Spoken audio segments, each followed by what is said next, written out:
Salut tout le monde, j'espère que vous allez bien. Bon, vous le savez, sur la chaîne on fait pas mal de tests vélo, notamment dans cette période qui s'y prête plutôt bien. Il fait beau, il fait chaud, il y a du soleil, d'ailleurs il fait très chaud, j'aurais peut-être dû me mettre en short. Bon, ça c'est un autre sujet. Et c'est vrai que depuis qu'on fait des tests vélo, on essaye beaucoup de fat bike. Vous savez, ces vélos avec des gros pneus qui passent partout, très confort à conduire. Aujourd'hui on revient plutôt sur quelque chose, un modèle plus basique. On est sur un VTT, donc un modèle plus basique mais franchement pas fait pour me déplaire. C'est vrai que ça fait très longtemps que je suis pas monté sur un vélo classique entre guillemets, et donc aujourd'hui on est parti pour tester le Illiglide M1 Plus. Donc plus de quoi? Plus de frein, plus de vitesse, plus de confort, je ne sais pas du tout puisque je n'ai jamais testé le M1 Illiglide tout court. Aujourd'hui on passe directement à la version Plus. En tout cas je vous propose le test ultra complet de ce vélo. On va bien sûr parler des points forts, des points faibles comme d'habitude. La vidéo va se dérouler en deux parties. D'abord je vous présente le vélo, on va parler spécifications techniques, tout ça, et deuxième partie on ira faire un petit ride avec. Je sors mon téléphone comme d'habitude puisque j'ai noté pas mal de choses. Alors déjà vous le voyez tout de suite par son design, on est sur un VTT très classique, on n'est pas sur un fat bike. On part sur un VTT avec des pneus en 27,5 pouces de 10 de large, donc des pneus classiques, encore une fois classiques mais qui fonctionnent très bien. Donc on est sur un VTT vélo tout terrain, pas de souci pour rouler dans ce type de chemin. On part sur un moteur de 250 watts à l'arrière, une batterie de 12,5 ampères 36 volts amovible que vous allez pouvoir retirer du cadre et recharger chez vous. Avec cette batterie on nous promet une autonomie de 50 km en mode électrique pur et 100 km en mode assistance électrique. Alors bon, pas du tout, hein. Ça je n'y crois pas, cette autonomie. Pour la faire court, je roulais en VTT avant, j'avais une batterie de 8,5 ampères avec. J'arrivais à faire environ 50 km bien tassé sans trop forcer. En assistance électrique bien sûr, pas en mode pur électrique. Donc je doute fort que vous fassiez 100 km en mode assistance avec une batterie de 12,5. Pour moi, avec ce type de vélo, ce type de batterie en VTT, alors c'est pas très lourd, hein. Voilà, on est sur un vélo qui est relativement léger. Donc attention, léger, tout est relatif bien sûr. On n'est pas sur un fat bike, on est sur un VTT classique. Donc ouais, c'est vrai qu'il est pas très lourd. Mais en termes d'autonomie, bien que je ne l'ai pas testé jusqu'ici, comptez plutôt entre 70 et 80 km d'autonomie.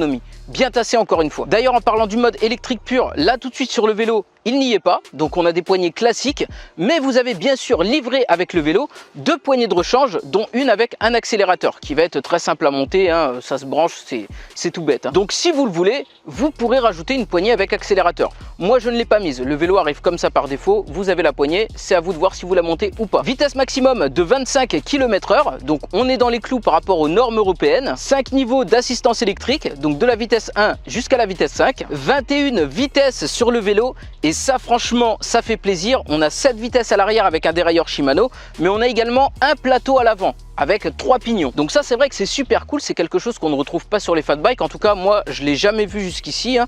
Sur les fat bikes on va plus être sur un pignon à l'avant, donc pas de plateau au final, hein, juste une vitesse, et puis cette vitesse à l'arrière plutôt classique. Donc bien sûr 3 modes de conduite sans électricité, donc là faudra pédaler. Avec assistance électrique le vélo vous aidera, et bien sûr 100% électrique avec la poignée d'accélérateur, encore une fois, que vous pourrez monter si vous le voulez. Sachant qu'avec ce type de vélo il ne sera pas difficile de pédaler sans assistance électrique, hein. Ça reste un VTT complètement classique, donc peut-être quand même légèrement plus lourd qu'un VTT classique, hein, bien qu'encore une fois je vous le dis, il soit pas très lourd. Mais si vous voulez gagner du poids, et bien vous enlevez la batterie tout simplement, et puis vous aurez un vélo totalement classique. On a un beau design avec un cadre en alliage d'aluminium, donc ça nous fait rappeler un peu le style carbone. Alors c'est pas du tout du carbone, hein, c'est vraiment effet carbone, hein, puisque les vélos en carbone c'est des vélos ultra légers et surtout ultra chers. Donc là on est sur un alliage d'aluminium, donc c'est de bonne qualité, hein, il y a des bonnes finitions et tout, ça il n'y a pas de souci, les soudures sont bien faites. Amortisseur à l'avant hydraulique, pas d'amortisseur à l'arrière.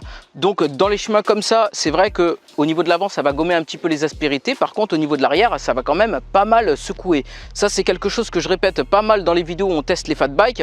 Les fat bikes c'est des vélos avec des gros pneus. Les gros pneus ça absorbe beaucoup les aspérités, surtout si vous roulez légèrement sous-gonflé avec. Normalement c'est ce qui est préconisé pour rouler avec un fat bike.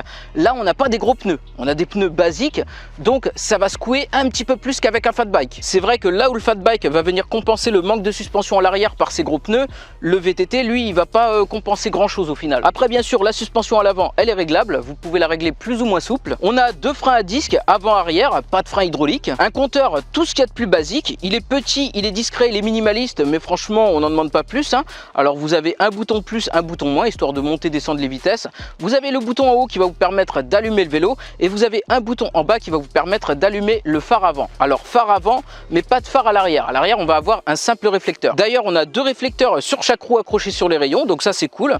Ça permet d'être visible la nuit et puis c'est plutôt cool pour le design. Moi, je trouve ça franchement stylé. On a une petite sonnette mécanique, pas de sonnette électrique. Une selle, ma foi, très classique, hein, une selle de VTT plutôt fine. Donc, c'est vrai que moi, j'ai plutôt l'habitude des grosses selles bien rembourrées sur les fat bikes. Alors, attention, bien rembourrées, ça dépend des marques, hein.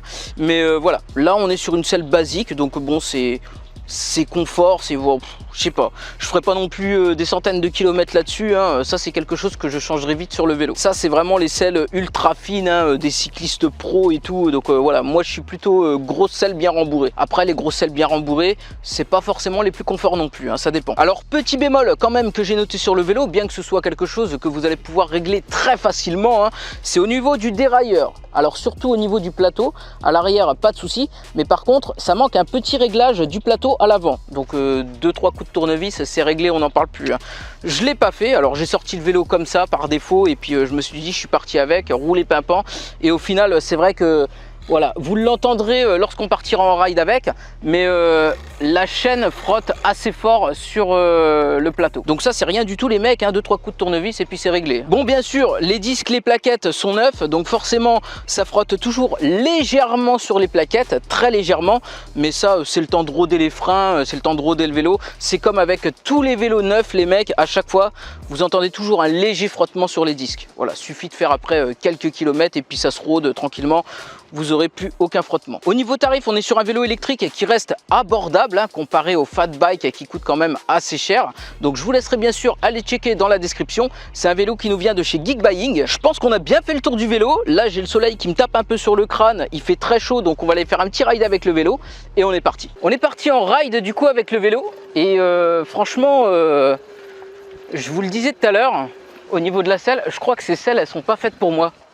Les selles fines là, où voilà, je trouve ça assez dur, je trouve pas ça super confort. Alors il y en a à qui ça va convenir, mais moi ça me convient pas.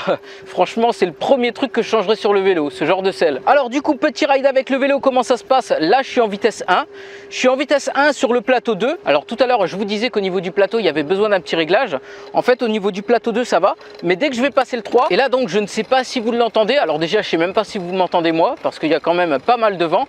Et donc là on entend clairement la chaîne qui frotte bien au niveau du plateau.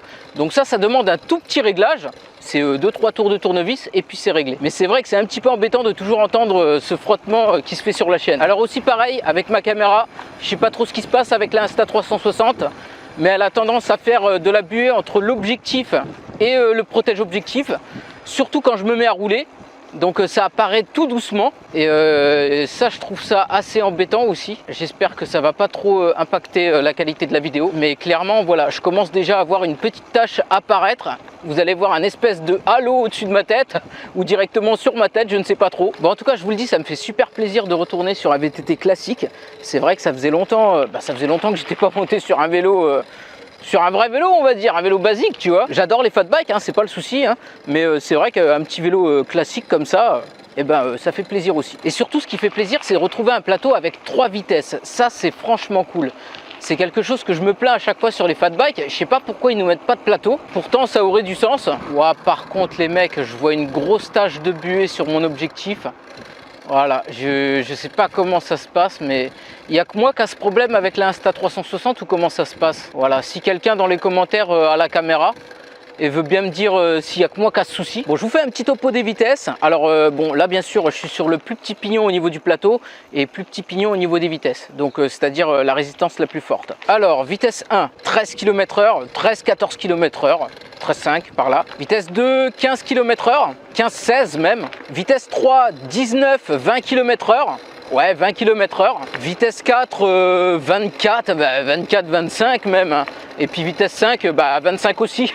C'est pareil. Donc là, je suis à fond. Et puis bien sûr, voilà, je peine pas. Hein. J'ai aucun mal à pédaler. Bon, clairement, voilà, là par exemple, quand je suis dans des chemins comme ça, tu sens que ça manque la suspension arrière. Voilà, ça c'est dommage. C'est un petit peu tape-cul, tu vois. Surtout avec la selle que je trouve quand même pas mal raide, tu vois. Moi j'aime pas ce genre de selle toute fine là. Donc tu le ressens encore plus quoi. Sinon ça reste un vélo super agréable à conduire, ça c'est clair. Je changerai quand même la selle, ça c'est sûr.